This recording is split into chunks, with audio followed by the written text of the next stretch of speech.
You've heard of catfish, you've heard of catfishing, but have you heard of a catfish that ends in a murder? And all because they were offered $9 million to do it. Hi, welcome back to my channel.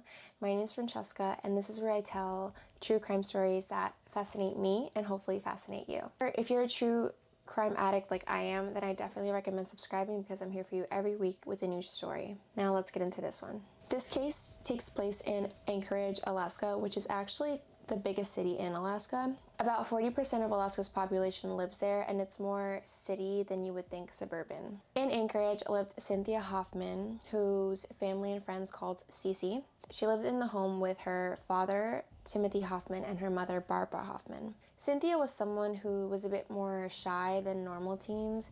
She was somebody who had learning disabilities, and so this made it harder for her to socialize and make friends. But she was just this bright light. She loved music, she loved shopping, she loved just being around people and making new friends. In the same area lived Alexandra Barker. In the same area lived who was once known as Alexandra Barker. Alexandra grew up with her mom and her stepfather, and her story was actually pretty sad in the beginning. She had two infant twin sisters, and one night when Alexandra was 7 years old, she witnessed her stepfather becoming so angry at the babies for crying that he actually attempted to kill both of them. Unfortunately, one of them did end up passing away, and Alexandra and her other infant sister were both taken from the home and put into foster care. Eventually, Alexandra was adopted by the Brehmer family, and they actually renamed her Denali Brehmer in hopes of giving her a fresh new start. So as Denali grew up, she became more and more troubled, not even just normal angsty teen things. Denali was dealing and using drugs like crack and heroin. She even carried illegal weapons because she was dealing, and she said that she would have this for self-defense. And she was doing all of this before even turning 18. So at 18, Denali says that she was SA'd, and then she later became pregnant. And then she did end up giving birth to that baby, but after she gave birth to the baby, it wasn't long before she ended up going back onto Snapchat and trying to find men to offer her services. She was basically selling herself and her body. She ended up coming across a man whose screen name was Tyler, and Tyler was actually a 21-year-old man named Darren who lived in his grandparents' basement in Indiana. Darren begins to send Denali money in exchange for intimate photos and videos, and it wasn't clear how much money he was sending her, but I do know that Denali described it to be a good sum of money, and he would send it to her through PayPal. Slowly, Darren started asking her for more and more grotesque videos and photos, and started asking for more perverted ones as well. But as he was asking her for more perverted videos, he was also offering her more money. This is going to be very tough, but at one point, he even asks her for CP. He basically started explaining what he wanted in these videos and how he wanted her to do the abuse in these videos. And because Denali is sick and twisted, she ends up using her younger siblings in order to do this abuse and send these videos to Darren. And slowly, this created sort of like a weird relationship towards Denali and Darren. They even ended up telling each other that they loved each other. And so Cece at the time graduated high school, and while this is happening, Cece ends up graduating high school, and she was working at a restaurant. Cece had met Denali at a mall, and Cece would actually call Denali her best friend. Cece loved Denali for some reason. I guess she just wanted company and she wanted friends, so she just kind of went along with Denali, and then she also ends up getting integrated into her friend group. At some point, her family realized that this probably isn't the best group of friends to be around for Cece, and the only thing they could really tell her was, maybe not the best people to hang out with, but Cece was an adult at the time, and they couldn't really tell her who or who not to hang out with. So in the midst of everything happening, apparently Denali had slept with Cece's ex. And to get back at her, Cece had slept with Denali's ex, and this made Denali very, very angry. This actually created a really big argument between Cece and Denali, probably more on Denali's part than on Cece's part. So in the friend group is Denali, Caden McIntosh, who is a 16-year-old, and Caleb Leyland, who was 19, and then Cece. Since Cece and Denali are kind of in a weird argument, what ends up happening is Denali tells Caden and Leyland what's happening with Darren and how much money she's receiving from him and what she's doing to receive the money. So now they're kind of all in the know and they're kind of all intertwined in this. So as this is going back and forth, Darren ends up claiming that he's a millionaire, and he tells Denali that he will give her $9 million if she sends him photos and videos of a killing.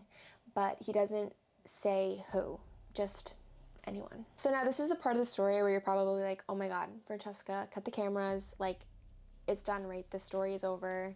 They cut it off. But unfortunately, this case is going to continue. And this is when they agree to the $9 million offer. So on June 2nd of 2019, Denali texted Cece asking if she wanted to go for a hike, but this was their code of saying, hey, do you want to go get high? Cece agrees, and all of them drive up to Thunderbird Falls. And when asked about why this location in an interview with Denali later on, she says that this was kind of just a easy spot to go to and just kind of convenient for them. Once they get to their destination, this is when they gag and they duct tape Cece.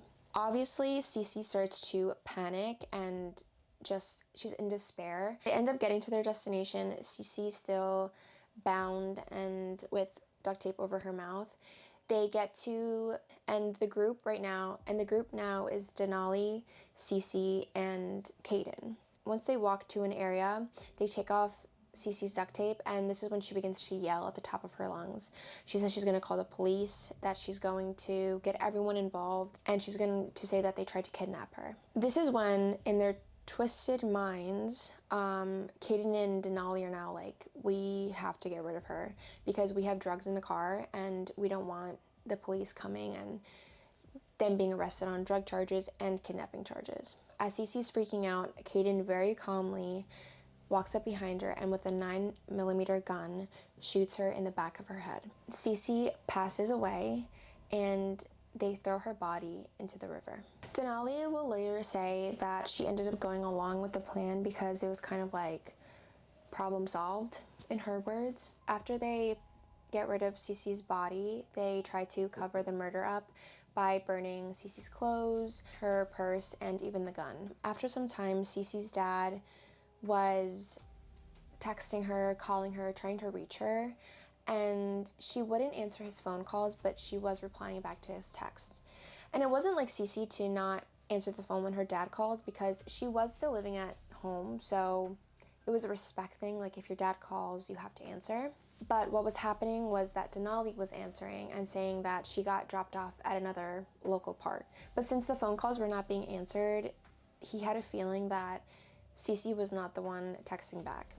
So this is when the police are called and Cece's body is found in the river. Her body was still bound and duct tape, and there was the gunshot in the back of her head. After the murder, Denali is sending photos and videos over Snapchat to Darren. And she's also making videos on Snapchat about the murder, trying to say that she was innocent and her involvement in it was not as much as Caden's. So since Denali was the last person to be with Cece, she was arrested. This is where she admits to plotting the murder with her boyfriend, Tyler. Now at this time, Denali still thinks that she's talking to Tyler, but when the police investigate it, this is when she actually finds out that it's Darren. He's not a millionaire. He lives in his grandparents' basement, and he was definitely catfishing her. Everyone gets arrested and put on trial. Caleb, Caden, Denali, and Darren. They all get put on trial, and in February of 2023, Denali Brehmer, who is 23 now, was sentenced to 99 years in prison after pleading guilty to first-degree murder. Darren was also sentenced to 99 years in prison for his role in Cece's murder. Caleb Leyland, who was 24 at the time, he was the one who gave his car to Denali and to Caden in order to take Cece to Thunderbird Falls, and he was sentenced to 40 years in prison. And Caden McIntosh, who was 16 at the time of the murder, he was charged as an adult. He pleaded guilty to second-degree murder, and he wasn't sentenced right away. He's currently still waiting for sentencing, but he could face up to 75 years in prison. After this trial, since Denali and Darren were in possession of CP, they were actually charged separately for this, and they were given 30 years in prison. So that would be on top of their murder charge already. The last thing I want to add to this case, which is honestly really upsetting. So the case lasted for 5 years, and for every court hearing, everything that had to do with his daughter's trial, Cynthia Hoffman would attend, and he would wear his black leather biking jacket, and he carried his small support dog who he named Diego. Timothy was also the president of a Christian motorcycle ministry, and in 2024 he held a memorial ride in honor of his daughter Cynthia Hoffman. He was riding with his wife Barbara when he lost control of the bike and they got into a really bad accident. Timothy ended up passing away and Barbara was left in critical condition. Barbara did end up surviving, but she's just going to have a long recovery ahead of her. And that is the case of Cynthia Hoffman. She really just wanted to have a group of friends and she wanted to be accepted. And for Denali, Caden, and Caleb to all take advantage of her is so sad, especially for someone that might not even realize the dangers or the red flags in people. I definitely recommend watching the interview with Denali Brehmer because you can really just tell that she has no remorse for what she did and she should never ever be released from prison. I know that they're trying to appeal her case. For what reason, I don't know. I hope she never gets released. Stop trusting people online. Stop doing it. Stop talking to people online. But I hope you guys found this case interesting. I'm gonna leave you with that. And once again, I recommend subscribing because I am here for you every week with a new story. So I will see you guys in my next video.